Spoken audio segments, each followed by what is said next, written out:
Hello and welcome. आप देख रहे हैं बॉलीवुड रिपोर्टर और मैं हूं आपके साथ सोनाली।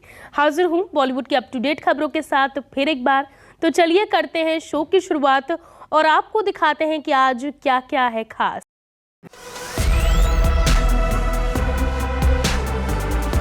ड्रग्स केस में एनसीबी ने दायर की 6000 पेज की चार्जशीट। कोई सबूत न मिलने पर आर्यन को मिली अदालत से क्लीन चिट। शाहरुख खान के बेटे आर्यन खान को मुंबई क्रूज के ड्रग्स मामले में क्लीन चिट मिल गई है। एनडीपीसी कोर्ट में एनसीबी ने शुक्रवार को चार्जशीट दायर की। इस चार्जशीट में आर्यन खान का नाम नहीं दिया गया है। इस मामले की जांच के लिए एक स्पेशल कमेटी को बनाया गया था। इस कमेटी ने अपने वर्डिक्ट में बताया है कि आर्यन के खिलाफ इस मामले में सबूतों की कमी के चलते उनका नाम इस चार्जशीट में नहीं दिया गया है। वहीं उनके अलावा 5 और लोगों के खिलाफ मामला दर्ज नहीं किया गया है। एनसीबी ने मुंबई से गोवा जाने वाले क्रूज पर छापेमारी की थी, जिसके बाद आर्यन को नारकोटिक्स कंट्रोल ब्यूरो ने मुंबई के क्रूज टर्मिनल से गिरफ्तार किया था। उन पर ड्रग्स बेचने और लेने के आरोप लगाए थे। हालांकि आर्यन के पास किसी भी तरह का नशीला पदार्थ एनसीबी ऑफिसर्स को नहीं मिला था।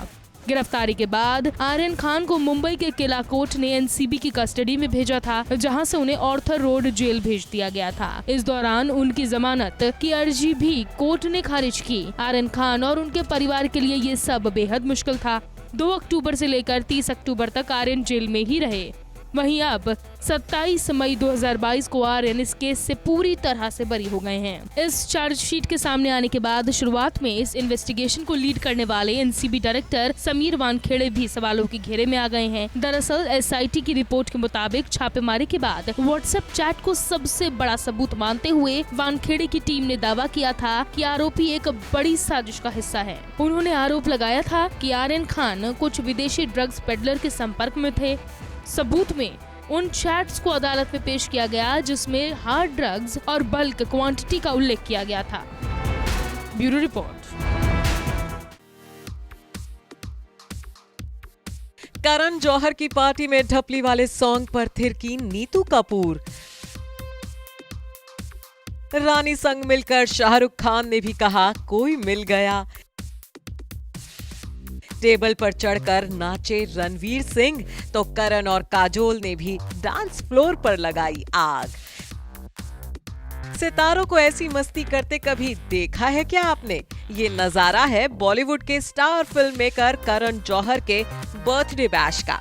जैसा कि आप जानते ही हैं कि 25 मई की रात करण जौहर ने अपने 50वें जन्मदिन पर ग्रैंड पार्टी होस्ट की थी, जिसकी चर्चा अब तक हो रही है और हो भी क्यों ना। आखिर करण का बर्थडे बैश बॉलीवुड सितारों के मेले से कम थोड़े ही ना था, जहां इंडस्ट्री का हर बड़ा सितारा करण की महफिल की शान बढ़ाने पहुंचा था। और अब करण की इस लेविश बर्थडे पार्टी के कई इनसाइड विजुअल्स सोशल मीडिया पर वायरल हो रहे हैं, जिनमें आपके फेवरेट सितारों का ऐसा अंदाज देखने को मिल रहा है जो इससे पहले आपने कभी नहीं देखा होगा। रणबीर कपूर और रणवीर सिंह एक साथ डांस फ्लोर पर आग लगाते हुए। जी हाँ, करण जौहर की पार्टी को आलिया भट्ट और दीपिका पादुकोण ने मिस कर दिया, लेकिन रणबीर और रणवीर ने अपनी ब्यूटीफुल वाइब्स की कमी जरा नहीं खलने दी। ढपली वाले सॉन्ग पर रणबीर और रणवीर दोनों ने डांस किया। इस वीडियो में करण जौहर, रणबीर और रणवीर तीनों को ही हाथों में लाइट्स वाली ढपलियां लेकर नाचते देखा जा सकता है। और तभी इन्हें नीतू कपूर भी ज्वाइन करती हैं। वो करण के साथ डांस फ्लोर पर जमकर थिरकती हैं। बॉलीवुड के बादशाह शाहरुख खान करण की पार्टी में आते हुए तो स्पॉट नहीं हुए, लेकिन हाँ, पार्टी से शाहरुख का एक वीडियो जरूर वायरल हो रहा है, जिसमें शाहरुख को कोई मिल गया गाने पर डांस करते देखा जा सकता है। बेगम गौरी खान को भुलाकर शाहरुख इस गाने पर रानी मुखर्जी के साथ डांस करते दिखे। स्टार्स का डांस धमाका यहीं खत्म नहीं हुआ भाई। जब तक super energetic Ranveer Singh party में हो, तब तक ऐसा हो भी कैसे सकता है। ये देखिए, डांस फ्लोर पर नहीं बल्कि टेबल पर चढ़कर रणवीर सिंह ने डांस किया। जैसे ही डीजे ने जुम्मा चुम्मा गाना बजाया, रणवीर सिंह चढ़ गए डीजे की टेबल के टॉप पर और करने लगे dance.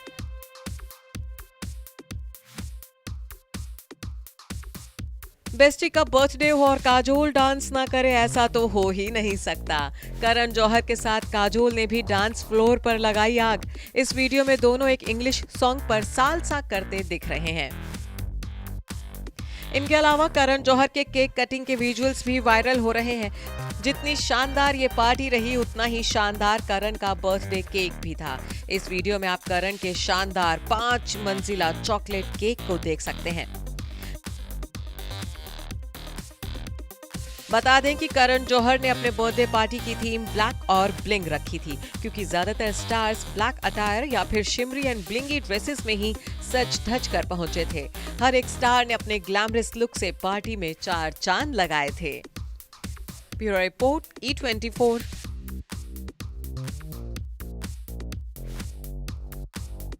Hey guys, welcome to E24। मैं हूं नवीन सिंह भारद्वाज और हाल ही में पृथ्वीराज का ट्रेलर आउट हुआ है और बड़े सारे गाने लॉन्च हुए हैं। मुझे वो गाने बड़े पसंद आए हैं, आपको भी बहुत ज़्यादा पसंद आए, क्योंकि मैं फीडबैक ज़रूर देखता हूं। और इस वक्त हमारे साथ है महारानी संयोगिता यानी कि मानीश्री चिल्लर। आपका बहुत बहुत स्वागत है E24 पे।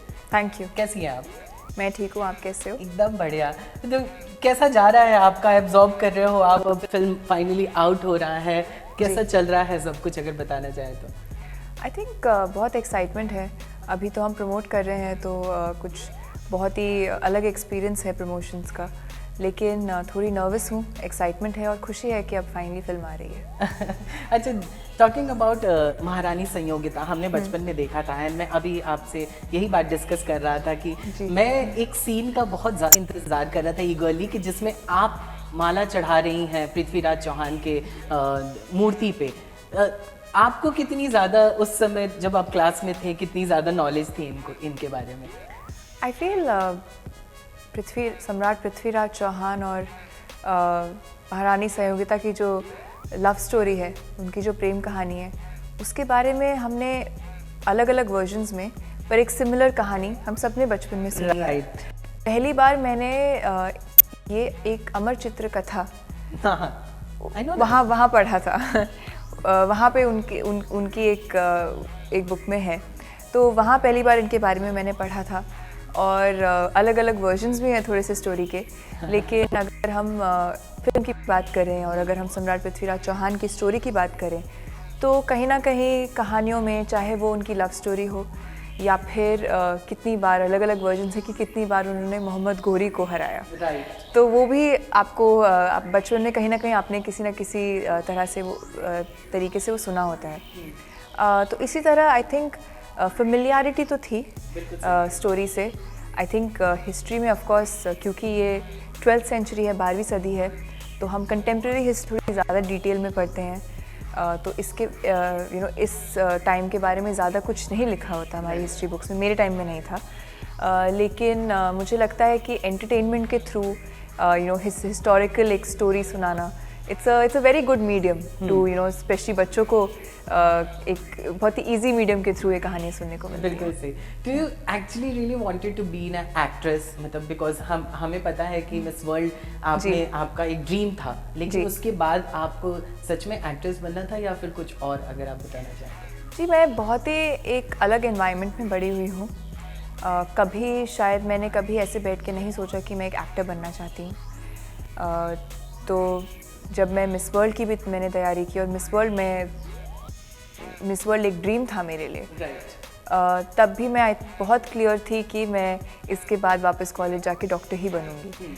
आई थिंक उसकी क्लैरिटी हमेशा से मेरे दिमाग में थी। एंड इसका सबसे बड़ा रीज़न ये भी है कि मैं क्योंकि मेरे पेरेंट्स भी डॉक्टर्स हैं और जितने भी मेरे दोस्त थे वो सब डॉक्टर्स बनना चाहते थे।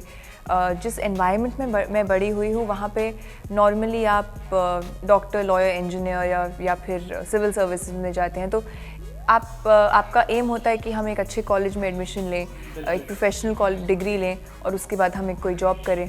तो मेरा भी ऐसा ही माइंडसेट था। बट मिस वर्ल्ड के बाद जो मेरा एक्सपोजर हुआ, जिस तरह के आगे अपॉर्चुनिटीज़ आई, और मैं कहीं ना कहीं कहूँगी कि डेस्टिनी मुझे एक ऐसी जगह ले गई जहाँ पे मेरे पास बहुत सारी चॉइसेस थी जो मेरे पास पहले कभी नहीं थी। तो तब जब आपके पास इतनी सारी चॉइसेस होती है और बहुत कम लोग होते हैं जो मैं अपने आप को बोलूँगी कि मेरे लिए एक ब्लेसिंग थी ये चीज़ कि मैं अपने लिए चूज़ कर सकती हूँ कि मैं आगे लाइफ में क्या करना चाहती हूँ। और तब भी मैंने आई थिंक काफ़ी टाइम लिया फिल्म्स में आने के लिए, काफ़ी सोचा इसके बारे में, काफ़ी कुछ समझा। और फिर जब पृथ्वीराज जैसी फिल्म आप जानते हो कि ऐसी कोई अपॉर्चुनिटी है, तो then there was no looking back.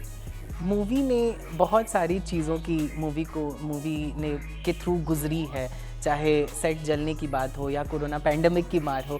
क्या कुछ आपके मन में चल रहा था? डर था बिकॉज ये आपकी पहली फिल्म थी, क्या कुछ आपके मन में चल रहा था, कुछ बताना चाहे तो? आई थिंक डर तो कभी नहीं था। पहली फिल्म थी तो एक्साइटमेंट हमेशा ज़्यादा रही है। इतनी बड़ी आप जब फिल्म बनाते हो, इतने सेट्स लगाते हो, इतने लोग काम करते हैं, तो छोटी मोटी कुछ चीज़ें होती रहती हैं। जब हम जैसलमेर में थे तो हम एक सैंडस्टॉर्म में भी फंस गए थे। अब वहाँ के लोकल्स के लिए बहुत नॉर्मल चीज़ है सैंडस्टॉर्म्स होना, हमारे लिए पहली बार हुआ, तो शायद हमें वो चीज़ और भी बड़ी लगती है। पर लकीली आई थिंक सभी सेफ थे एंड छोटी मोटी जो भी बीच में ऑब्स्टिकल्स आए, आई डोंट थिंक उनसे कुछ मेजर कोई डैमेज हुआ है। एक वेट ज़रूर किया है क्योंकि बीच में पैंडमिक था, लॉकडाउन था, थिएटर्स बंद थे और थोड़ी शूटिंग भी फिनिश करनी थी, तो वो वेट थोड़ा सा उसके कारण मूवी थोड़ी खिंच ज़रूर गई है। लेकिन कभी मन में डर नहीं था कि क्या होगा क्या नहीं होगा। आई थिंक वो वाला स्ट्रेस फिल्म मेकर्स के लिए ज़्यादा होता है, एक्टर्स के लिए नहीं। आई मीन मेरे लिए नहीं था। अच्छा, कोई एक क्वालिटी जो रानी संयोगिता से आपकी मिलती जुलती हो जो आप बताना चाहें? जो मुझसे मिल जुलती हो, आई थिंक जितना मैंने उनके बारे में पढ़ा, जितना उनके बारे में समझा, इससे मुझे यही समझ आया है कि she was a great person. लेकिन कहीं ना कहीं हम अपने अंदर वैसा एक कैरेक्टर ढूंढ सकते हैं और लोग ज़्यादा डिफरेंट नहीं होते। आई थिंक सब लोग बहुत मिलकर होते हैं। और अगर मेरी जो जितनी भी लाइफ रही है उसमें एक चीज़ मैं ज़रूर कहूँगी कि मैंने हमेशा अपने डिसीजंस खुद लिए हैं और हमेशा अपने आप को फ्रीडम ऑफ चॉइस दी है, जो कि महारानी संयोगिता ने भी किया है। चाहे वो अपने हस्बैंड को चूज़ करना हो या फिर शादी के बाद standing up for the fact कि चाहे मैं महिला हूँ पर मैं किसी मर्द से या किसी पुरुष से कम नहीं हूँ। तो आई थिंक ये एक चीज़ है, मुझे लगता है कि हम दोनों में सिमिलर है। बिल्कुल। अच्छा, कोई ऐसा सीन, बिकॉज सॉन्ग्स भी आउट हुए हैं, ट्रेलर भी आउट हुआ है, कोई सीन जो आपके दिल के करीब हो, if you want to share with us इनमें से? आई थिंक ऐसे कई सीन्स हैं जो कि काफ़ी इमोशनल हैं। मुझे लगता है कि सबसे ज़्यादा मेहनत अगर मैं बोलूँ जो मेरे दिल के सबसे करीब है वो है योद्धा जो गाना है, क्योंकि उसमें मैंने सबसे ज़्यादा मेहनत की और शायद वो अभी तक जितनी भी मैंने पूरी लाइफ में जितनी चीज़ें की, शायद उस गाने से शायद सबसे ज़्यादा चैलेंजिंग मुझे नहीं लगता कि शूटिंग में तो मैंने कुछ उससे ज़्यादा चैलेंजिंग अभी किया है। पर अगर मैं बोलूँ, जब मैंने फ़िल्म देखी तो सबसे ज़्यादा मुझे एंडियरिंग एक सीन है जहाँ मैं अपनी माँ से बात कर रही हूँ, और क्योंकि मैं रियल लाइफ में अपनी मदर से बहुत क्लोज़ हूँ तो वो सीन मुझे बहुत ही एंडियरिंग लगता है कि जिस तरह से मैं उनसे बात करती हूँ। एंड लास्टली, बॉलीवुड के आपके क्या प्लान्स हैं?